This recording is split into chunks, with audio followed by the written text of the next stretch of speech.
It did. Okay. So would you like to begin? Okay. I think we have something on the previous page. I think it was just the differences between the Easterners and Westerners. For example, Yes, amongst the okay, women's groups in in Silla. Ceylon, tiffs broke out between the East and West, and the form they took were the habits of personal cleanliness in each culture.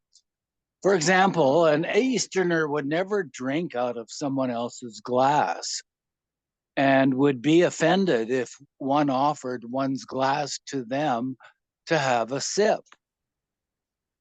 Likewise, while cooking, an Easterner would never taste a dish with a spoon and then put the same spoon back into the pot. On 29 November, Margaret read a humorous poem that she had composed on Western uncleanliness, which both groups appreciated. The Easterners had the impression that Westerners were dirty, Margaret recalled. In the East, there was a certain resentment against the West. One day I got into trouble because I got tired of it. I said I thought the Easterners are dirty. They wash their plates with cups. They wash their plates and cups with sand, where people have spit and walked. I said that and wasn't popular for a bit. Yes, I What can imagine. one of the Easterners' complaints about the Westerners being dirty was that Westerners sat in a hot bath. How could one get clean sitting in dirty, soapy water? I said it was wonderful. You could always rinse if you felt dirty. On a cold night, if you got in a hot bath, it saved you from pneumonia. But the Indians resented the English, which I could understand as we had taken over their country. Then they started in on toilet paper versus using water to clean your bottom. Baba was laughing. Nadine, who was sick of the conversation, tried to soothe the Indians by saying, "My idea, Baba, is that perhaps we could use both." Baba was delighted. Later, when we went round Ceylon in a bus, we stopped one day. The toilets were in the center of the village. It smelled terribly for miles around. They were awful wooden things, but we had to go. Whenever we stopped, we had to hurry. Nadine disappeared into the toilet and she didn't come out for a long, long time. What's Nadine doing? We all wanted our turn. Baba looked up very solemnly and came up with his board. He spelled, "She's probably using both." This conflict between the East and West was thus resolved, at least this time, with humor. Among the women Mondali, uh, sometimes distinctions blurred in individual cases. For example, Mansari was more comfortable being with the Westerners, while Nadine adapted naturally to Indian ways. She willingly bathed, using a mug and pail. Irene also gravitated to the Easterners. She loved hot, spicy dishes and ate the chili chutney like jam. Erich remarked later that he was amazed Irene could digest it. When Baba came to the women on Sunday, 1 December, he instructed them to begin meditating again, as well as chanting. You can meditate as long as you like, but not less than half an hour a day. 1 hour, 2 hours, but you must meditate for at least half an hour. Tomorrow, the host, Rustamji Ratansha, is coming with his family. His wife and daughter-in-law will come here to see the women. Impress them well. The host is a very good man and very important for my future work. He wants his family to love and be devoted to me, as he is himself. So impress them well. Baba then spoke about his work. Now, for my work, I have to tour to make inner contacts. When I did that before, I went on walking tours with the Mandali. We were hungry, thirsty, tired, sleeping out of doors and putting up with all discomforts. But you can't do that. You want a house with taps, toilets, water, lights, and so on. This makes a wrong impression on people who think it is not spiritual. But I don't mind that. I only care about my work. Even with all these conveniences, half of you are sick. To be alone would be the greatest luxury for me. Just work, to do as I want and nothing else. But for my work, I have to keep you all with me. You have not the slightest notion what work I have been doing through you. So go on doing as I tell you and nothing else. In Rajputana, I will park you in one place, go out for some days, and return when my work is over. Christ chose the right type of disciples, not too ardent, not too dull. All were fishermen. Later on, Christ did so much work through them. The work of the master is affected by the conduct of his disciples because the public always judges a master from the behavior of his followers. That's probably a good way of judging the master too. That was me, not Baba. Actions and activities done in the world have no meaning for me. It is just external, worldly activity. Nursing the wounded, charity for the poor, etc. But this life you lead is meaningful. For one thing, as you are with me, you are free of worldly actions of greed, lust, and so on that create attachment. Why don't you go to the movies? You don't have contact with men, don't touch money or men. Who would not like to go to the pictures? But this outer thing leaves an impression on you, and you are unknowingly affected by it. And you learn to have self-control. You don't do what you like, but carry out my wish. But you should do it wholeheartedly, cheerfully, sincerely. Otherwise, what's the good of it? About Sri Lanka, Baba stated, spiritually, Ceylon is dry. Outwardly, it is wet. Inwardly, it is dry. It is like a rock that cannot store water, which flows off when poured on it. These dogmatic Buddhists are so dry, without feeling or emotion. India is the most spiritual country, but not South India. It is very spiritual upwards from Hyderabad. When the host's relatives came on 2 December, Baba brought 2 female relatives to the women mandali.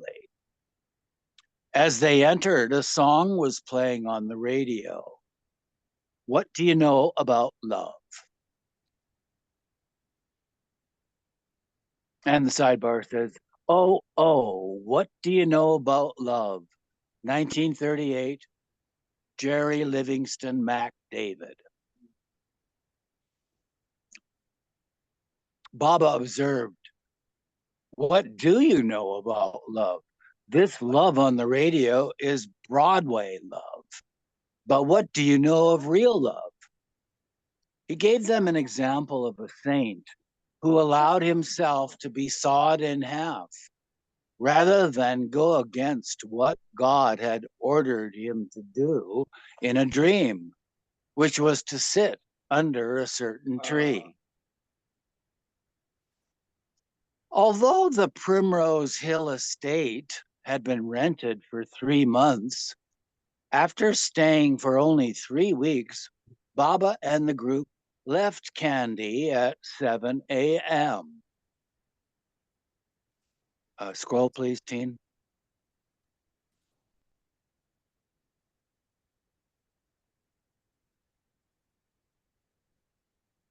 On 5 December in Elizabeth's car and the blue bus. That evening, they boarded a boat onto which the blue bus was lifted with a crane. After landing in India, they journeyed to Ramnad by train, reaching there on 6 December, while some of the men mandali drove the bus and car. The women were tired, moody, irritable from the journey. Baba was annoyed when they began bickering, contrary to his order to be happy and not argue with one another.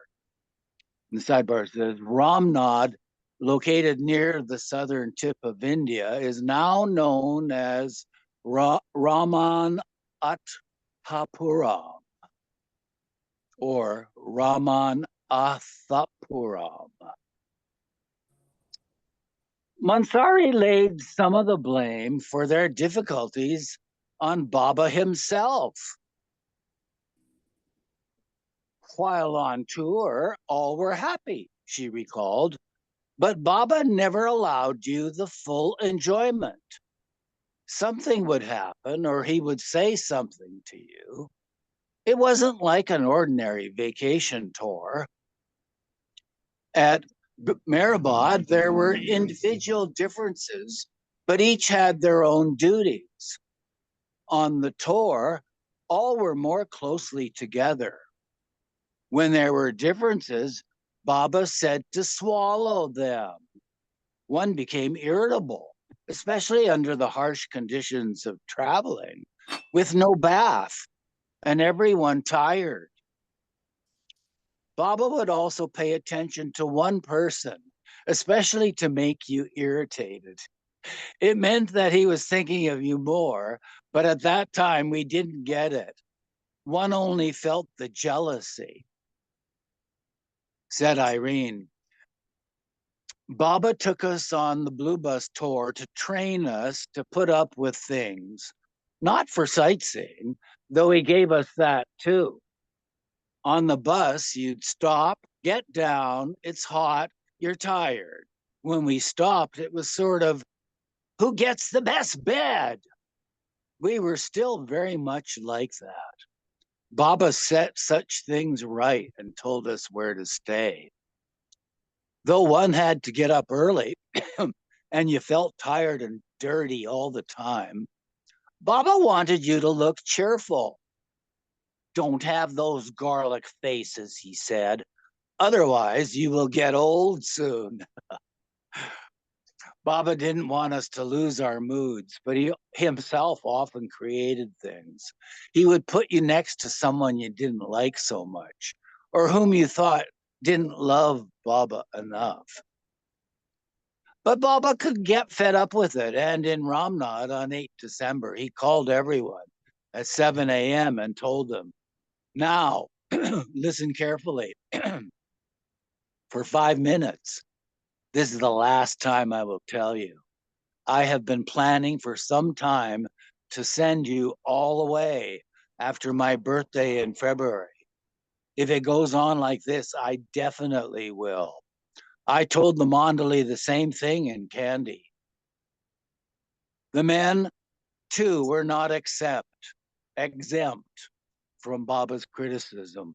On the previous day, in fact, Katie had burned herself when she slipped and fell while carrying a kettle of hot tea. Kaka went to help her, forgetting that Baba's order was not to touch women under any circumstances. Baba had reprimanded him severely, though he later forgave him. They left Ramnad that day for Calicut, which is on the western coast, traveling via Madurai and Dindigal, where they spent the night in a dock bungalow. Along the way, they drove through Palni, a picturesque town full of trees with a lake and famous Shiva temples. Baba found the place and its surrounding hills especially charming.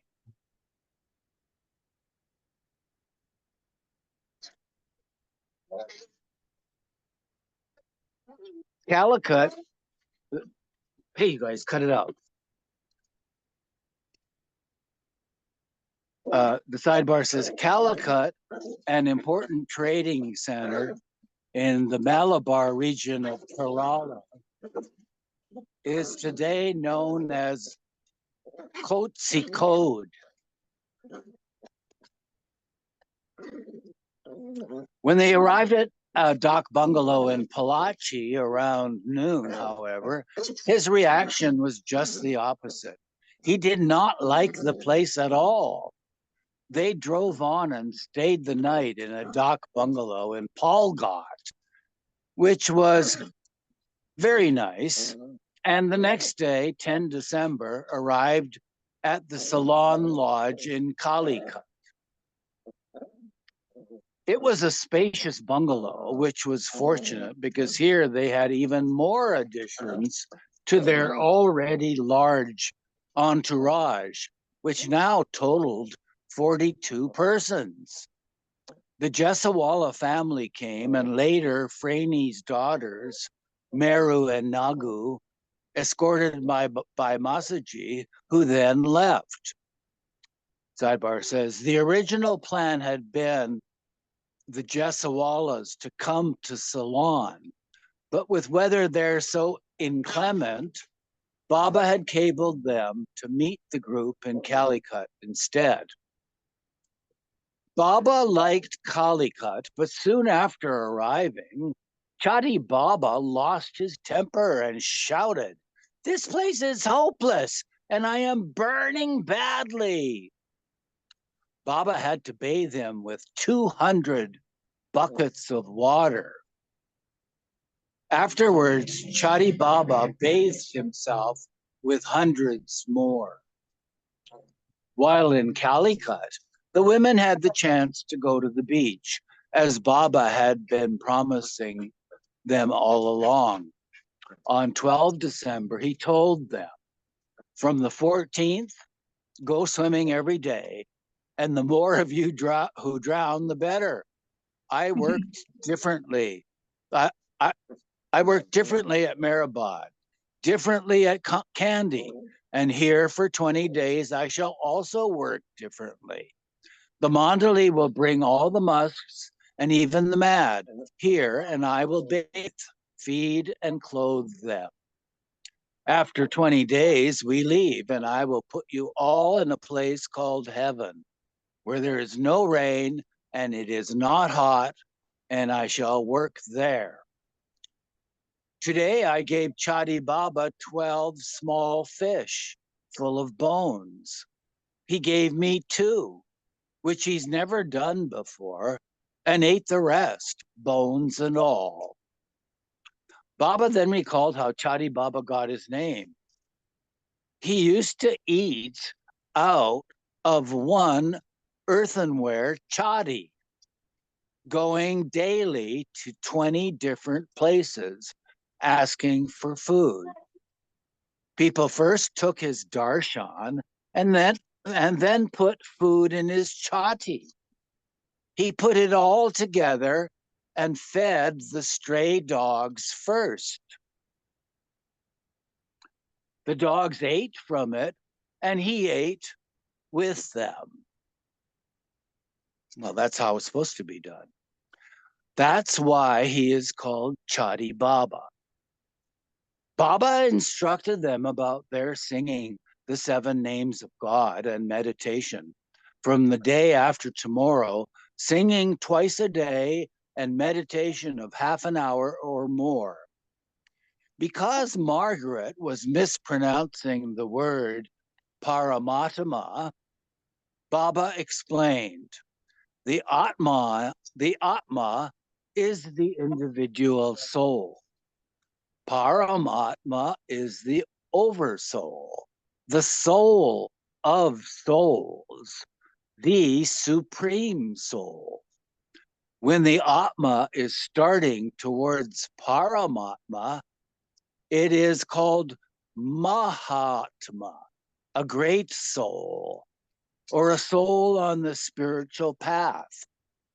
When the Atma becomes one with Paramatma, it is called Shivatma.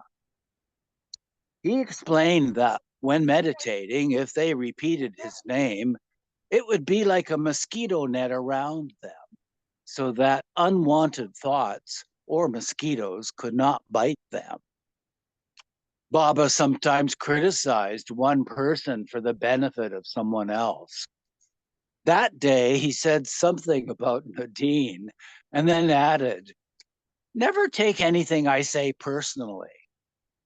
If it is concerning you, take it seriously and correct it.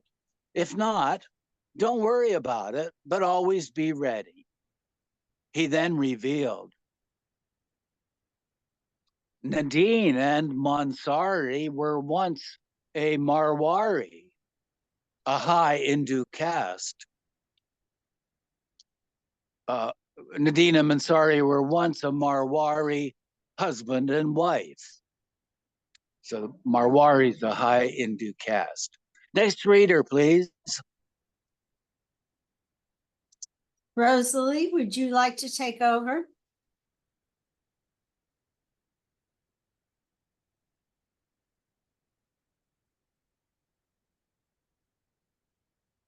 I don't hear you, Rosalie. Very effective muter I have. Where do I start? Top of the page. Before leaving. He then revealed, before leaving, Baba looked at the crowd that had collected outside their gate and noted, they are moplas, cutthroats. If you touch one of them, the whole town will raise a riot. And the sidebar says a Muslim area of Calicut is known as Mopla Porter. Besides allowing the women to go to the beach, on 13 December, Baba gave them another treat in Calicut that he had promised, toddy, for which the town is famous. But someone's not muted. Oh, I'm not muted. Yeah. I'm going to mute myself. Okay. Besides allowing the woman to go to the beach, on 13 December, Baba gave them another treat in Calicut that he had promised, toddy, for which the town is famous. Previously, he had given them toddy in Karwar, but the Calicut toddy turned out to be something special. As Erich described it, one day Baba told Kaka and me to go to a toddy farm and get the best and sweetest toddy. See that the pots that you collect it in are the best, he said, and that the toddy is pure. The next morning, we went to fetch it. We got 2 big chattis of it. One broke while we got down. The other chatti of toddy went inside to the women. Baba was there. There were bujas also. Because we had tried to impress the toddy man to give the best toddy, unbeknownst to us, he had put some mixture in it to give it some extra kick. He thought we wanted it stronger, whereas we only wanted it absolutely pure. It was warm, so this was a cool drink, and the women took plenty each.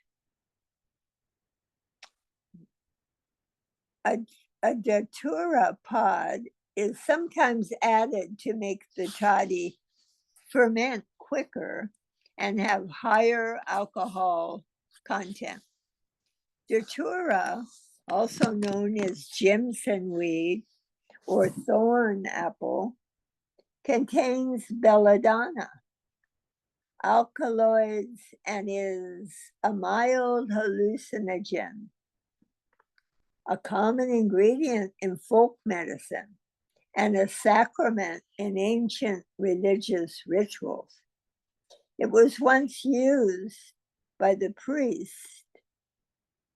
priestesses at Delphi to enhance their powers of divine possession.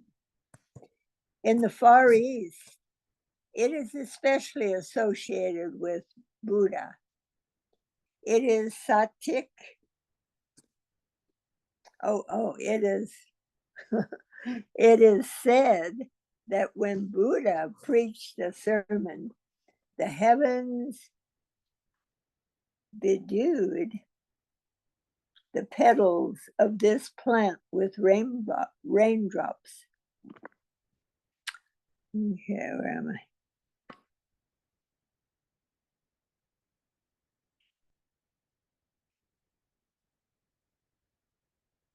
Okay.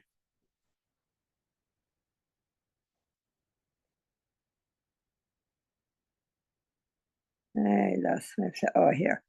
As soon as the women drank some of the toddy, they began to feel its effect. Irene related, when I was a little tipsy, I held Baba's feet. Irene related, Margaret pretended to be Baba's goldfish because it dances for Baba. She draped an orange shawl around herself and acted like one. We weren't self-conscious after drinking the toddy, so Baba could work through us more. No more toddy till we die, Baba told them later that evening. It was strong from a special tree. Due to my work, I feel continuously giddy. Today, it is much worse, but I maintain infinite control. Still, I enjoyed it all. You all called out, Baba, Baba, from the heart. You were also so funny. Banabai was the funniest. This intoxication was superfluous, but it helped you to remember only Baba. In that divine intoxication, you forgot everything, and there are no such physical reactions. It's literal intoxication. Once you get it, you never come down. You forget the body as you did today and do things you would never otherwise. That's why must act like this. The word must actually means intoxicated. But that intoxication is delightful, wonderful. You don't care about the body or the world. Toddy is very good for malaria and anemia, he informed them, and for the kidneys. The best cure for malaria is toddy. In Ceylon, they use only that. Here's a picture of Rano Gailey and her topi solar topi. Solar topi. Okay. Bono in her solar topi Yeah. in the wilds. In the wild. Mani's 22nd birthday was celebrated on 15 December 1940. And that day, Meher Baba had a surprise for the group. He announced that from Calicut, they would be going to Jaipur. We will stay in Jaipur for 3 months.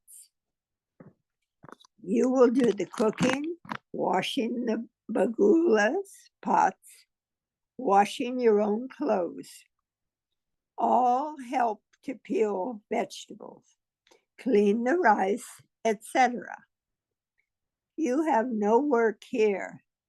And as you don't think of Baba all day, it would be best for you to work. In Bombay, even Muhammad must washes his own backside now after using the toilet. He drinks 12 bottles of ginger soda every day, eats meat, and goes for walks on Chow Paddy Beach. So manage all the work between yourselves. From tomorrow, starting at 8:45 a.m., sing Hari Paramatma for 15 minutes. Then meditate for half an hour, and then sing again for 15 minutes. Do this alternately until 10 a.m. It was warm in Calicut, even though it was December. So they went swimming again in the ocean, or tried to. When they got to the beach on the 17th, the sea was so rough that they kept falling down as they tried to enter the water. Nadine declared, Baba said to swim, so in we must go. She proceeded to get down on her hands and knees and crawled into the sea. Gaima and her family went in as well. Baba sat on the beach watching them and laughed at the fun. Mehera and Mani stayed on the beach with him. I had never learned to swim in my younger days, said Mehera. Somehow, I never desired to learn either. The next day, votes were taken about the journey to Jaipur. Should they spend 3 days in a train, crammed into a first-class compartment, or 14 days in the bus? There were now so many in the household, it was decided to go by train. Baba urged, try your utmost to obey orders with more zeal. On 21st December, Baba called everybody and said, till the 1st of January 1941, we see Mathura, Agra, and so on. On the 1st, we settle in Jaipur, Udaipur, or Bundi. I will be with you until 10 January. From then until 20 March, I will work very hard, go to other places most of the time, and only be with you for a few days. You all work as I want you to. Wash your clothes, the dishes, cook, and meditate for half an hour every day with all your heart. Meditate as if your life depended on it, and not as a duty or drill. Thoughts will come. You can't help that. If you can't meditate with concentration, I need more words.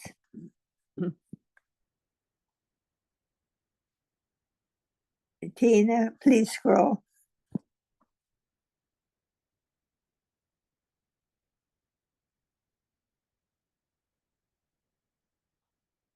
Tina.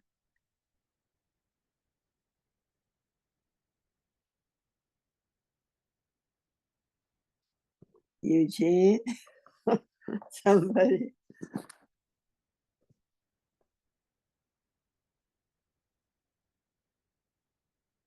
Ah.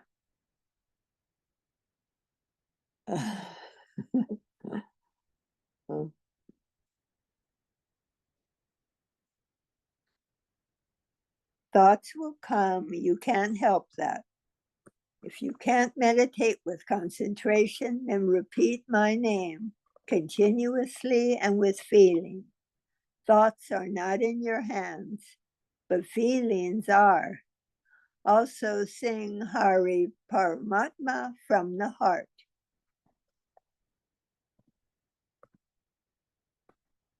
Please scroll.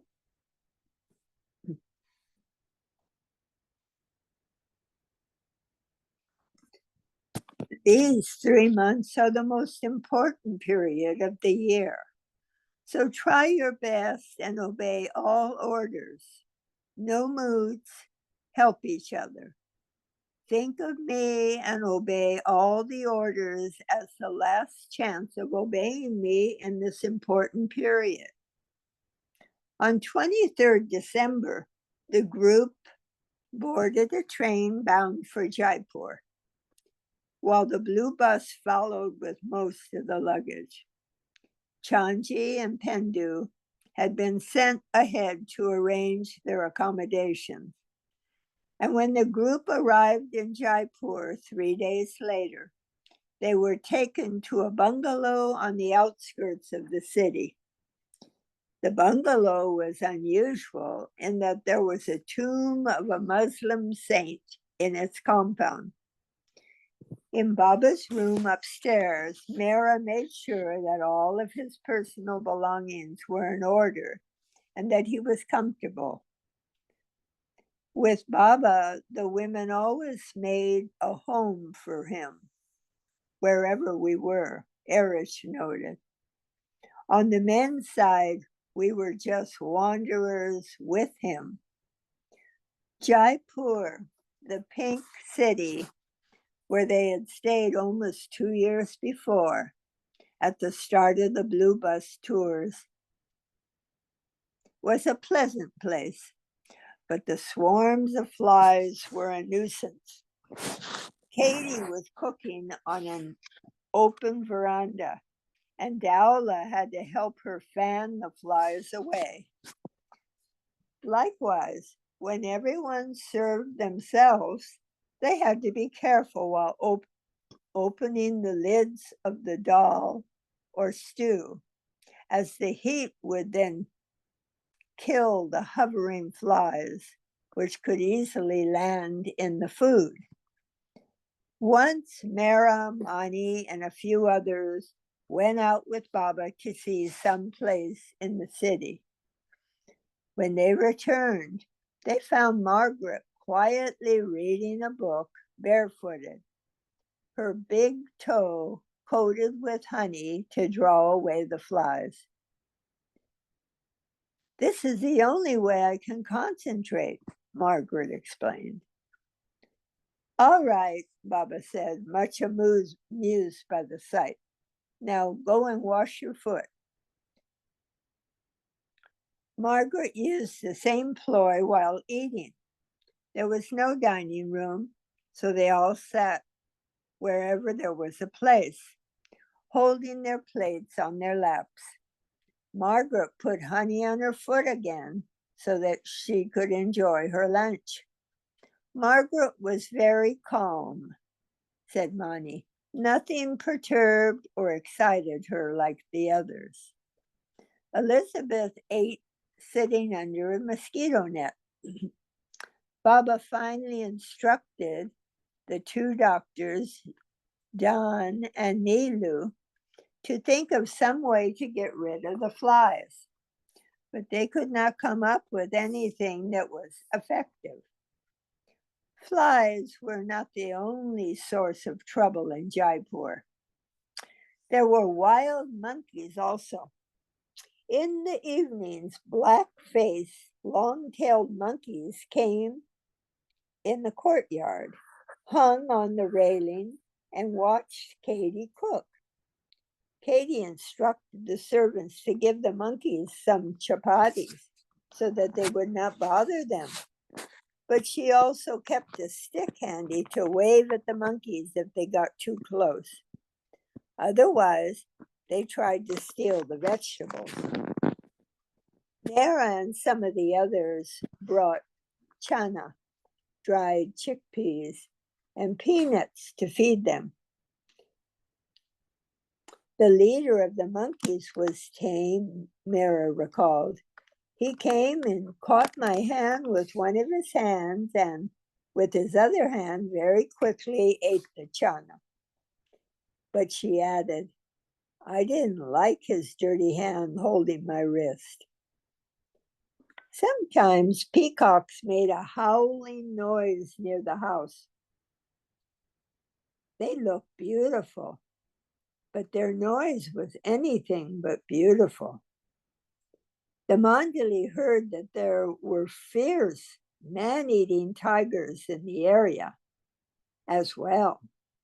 When Krishna Nair, a young lad staying with the Mandali, informed Baba of this, Baba sent him to Chari Baba, who commented, "Everyone will be butchered to pieces." Their bungalow was outside of town and had a compound around it, but occasionally the women ventured out in the evening for a walk. When they received a report that a tiger had killed a man in the thick forest only a mile from their house, Baba gave orders that all must be inside on the veranda by 7 o'clock and in their rooms by 8. "It was very dangerous to be outside after 8, Mera said. "I still remember the excitement of getting inside and shutting the door. It was very cold anyway, so we were happy to be inside." But Baba quipped, "I don't mind tigers. I mind fighting disciples." Nadine, Irene Mansari, and Carmen Masi were still on silence. When a disagreement occurred between Nadine and Norina, Baba repeated to Nadine, "You must observe silence, not only of the tongue, but of desires, hatred, bitterness, greed, etc." About these small skirmishes, Monty observed, things were bound to crop up. We were all individuals, so many women together. The Westerners and the Easterners didn't have so many disagreements between themselves as among themselves. Easterners among themselves and Westerners among themselves. It was barely ever that a problem came up between an Easterner and a Westerner. Irene remembered in Jaipur, Nadine and I were in the same room with Margaret. Through signs, we used to tell her things to tell the others. We had a nice little Rajput servant girl in Jaipur. Sometimes we had outside servants to bring water, wash the floor, and so on. This little girl felt so sorry that I couldn't talk. I couldn't tell her that I was under an order not to. She said she knew some good herbs, brought them, and made me a tea with them. She was so disappointed that I couldn't talk after her drink. Baba spent much of his time in search of must, which was exhausting but gave him the greatest joy. Baba is in a cheerful and lively mood today.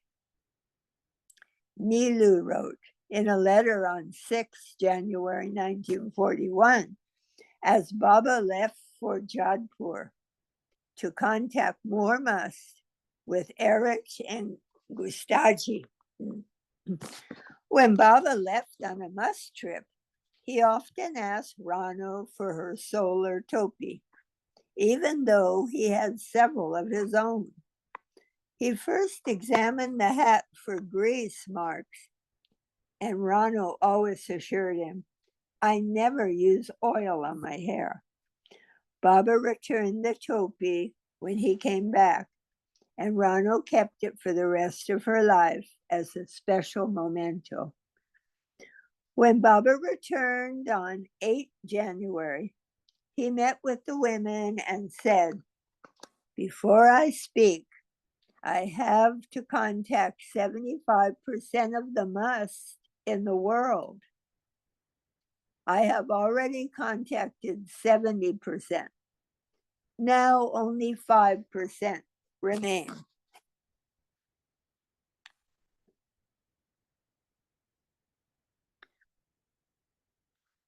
He also commented on the global situation. What chaos prevails in the world today? India's in a mess. All 7 political parties have their fists under each other's noses, ready to flare up. When they begin, they will all be knocked down flat in the first round. Even the referee, the British Viceroy. If you just think of the world today, the Chinese getting killed not as human beings, but as rats. In Europe, it's the same. America too will get it right in the middle. Here, we don't realize the misery. When Margaret has a toothache, she says, damn the world and its quarrels, I have a toothache. For her, toothache, Margaret wishes the whole world to hell. But why not for me? Create such an ache for me that your ego is uprooted. Unless you become dust before a master, you can't stay with me. You can all go to hell. I have a strong mind to send you all away. But by that evening, when Baba was sitting with the women in the hall, his mood had changed, and he remarked, we are going to publish a new book on Kitty's adventures with the milkman. Every day the cows don't give milk, and the Mandali Kitty, and the milkman all go crazy, arguing about the time, measurements, etc. Then the milkman turns to me and says, "You are the only good man here." On 9 January, Baba dictated his message, the 7 realities of Meher Baba's teachings, and ordered that thousands of copies be printed and sent to his followers throughout India, Europe, and America. He instructed particularly that the message be given to those persons in charge of temples, mosques, ashrams, and churches. On 14 January, Baba left Jaipur on another mosque tour, and when he returned on 24 January, he described his trip to the women. He had visited 12 cities in 10 days and bathed 17 mosques, spending every night on the train in overcrowded compartments and eating only the poorest and cheapest of food. When Baba went on journeys seeking out the mosques, Nehru stated, he would come back not having bathed for days on end.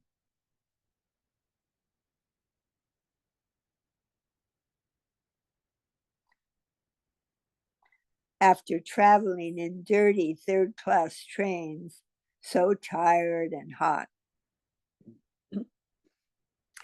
The first thing he wanted was a bath.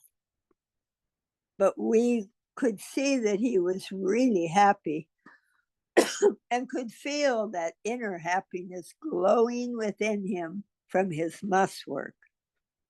After bathing, eating, and resting, he gave us an idea of the work he'd done.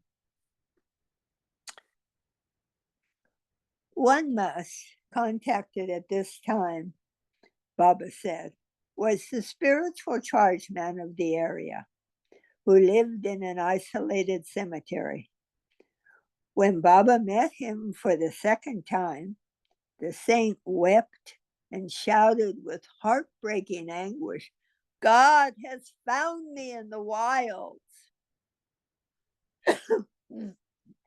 Baba had mentioned possibly going to America, but now he stated, "We won't go to America.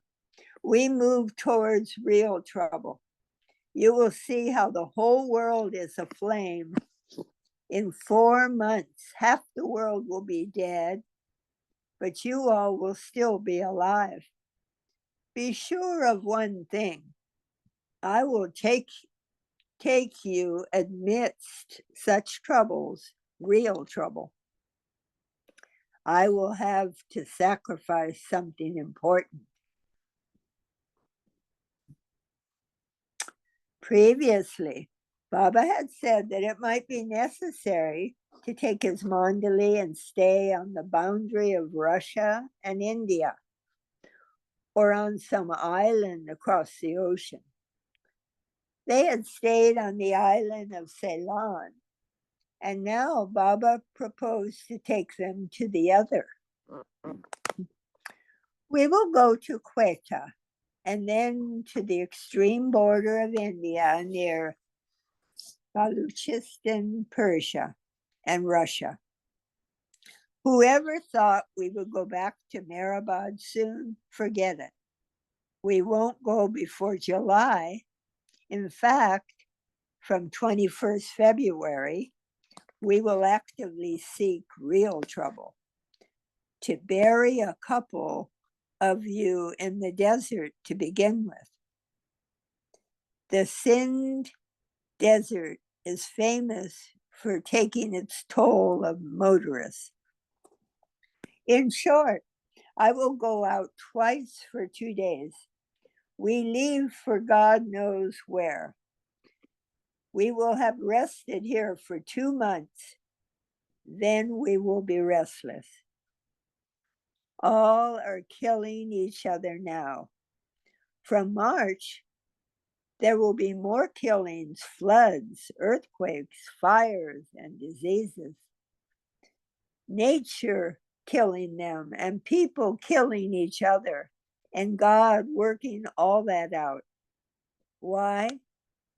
It's all so deep rooted that unless it is drastic and worldwide, floods, earthquakes, fires, and diseases, nature killing them and people killing each other, and God working all that out.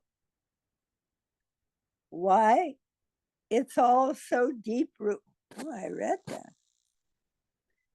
It's also deep rooted that unless it is drastic and worldwide, it can't be uprooted. It has to be knocked from every side and uprooted. Then real peace and happiness will be automatic and permanent. People then will only think of change is people, because the change is so drastic and complete, the world is miserable. Even India, without actually being in the war, is miserable. People are going to jail for nothing. It will end in the worst sort of communal violence. There will be civil war.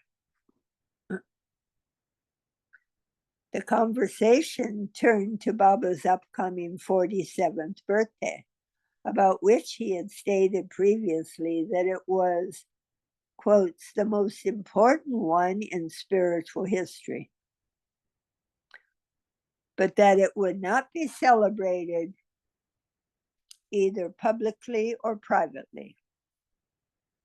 It's 3 o'clock, Tina.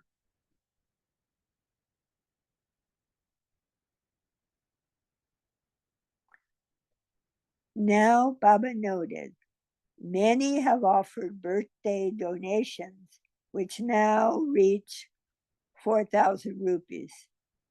Many are fasting once a week, even those who have not seen me. He discussed further their travel plans. Quetta is full of orchards. It has an English climate without the fog and dampness. It's now like Switzerland there, covered with snow. It will take 4 days to get to Persia from Quetta by car. First, you go to Dustab, then motor to Bern, Meshed, and finally Yezd. And 2 days from Persia is Russia. On the way to Quetta, we will bury 2 of you. From Quetta to Persia, we will bury another 2, and from Persia to Russia, 2 more. 6 in all. We must take a spade and shovel to dig your graves. I am not joking. We will go where God takes us, and God knows very well where I want to go. Mehera was not thrilled at the thought of going to Quetta. It was already so cold in Jaipur, and now they were headed even further north, where it was colder still. Regarding Baba's seemingly ever-changing plans, Mani explained. Sometimes jokingly, very casually, Baba said things which we took lightly. In fun, we joined in the spirit of the fun. Everything was thought of in terms of being in Baba's company. That was all, nothing in spiritual terms. His company was everything. There was something, nothing beyond what we wanted, that which we wanted, or ever thought of, or ever wished for, even now. We had gone to Jaipur and suddenly changed reservations, plans. and decided to go elsewhere. I think we'll stop there.